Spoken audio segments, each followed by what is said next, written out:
បាទនេះជាវីដេអូខ្លីៗមួយចំនួនដែលជាលទ្ធផលដែលបងប្អូនឬក៏បងដែលជា fan ឬក៏គេហៅថាការឆ្លាញ់រាប់អានដែលផ្ញើវីដេអូមកឲ្យផុសទាំងអស់គ្នាអញ្ចឹងណាបាទហ្នឹងហើយការរាប់អានមើលពិតជាអរគុណបងប្អូនត្រូវការដងធូរថ្លៃអាចយកលេងទលេសាបបានដុំធូរថ្លៃខ្សែធូរថ្លៃបាទអាចមកមើលបាននៅចដោព្រៃណាអាចមកមើលបាននៅចដោព្រៃលេងមករដូវចំណាយដើមទុន35 40 50អីបងប្អូនគិតថាយកទៅលេងទលេសាបបានខ្ញុំគិតថាអាចលេងយកទៅលេងទលេសាបបានជាពិសេសខ្ញុំឲ្យបងទៅកងទូកសាក់រួចរាល់ហើយបាទសាក់រួចរាល់ដងផ្សេងដែល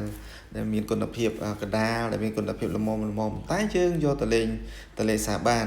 បាទអាចមករកបាននៅចដោព្រៃបាទមានទីតាំងនៅបន្ទប់មុខធនាគារវិញអញ្ចឹងបងប្អូនដែលស្រឡាញ់ការបបកស្រឡាញ់ការនេសាទអាចតាក់ទងទៅគ្រួសារខ្ញុំតែងតែដាក់លេខ Telegram គាត់085ហ្នឹងអរគុណកុំភ្លេច share វីដេអូនេះមួយផងបាទអរគុណច្រើន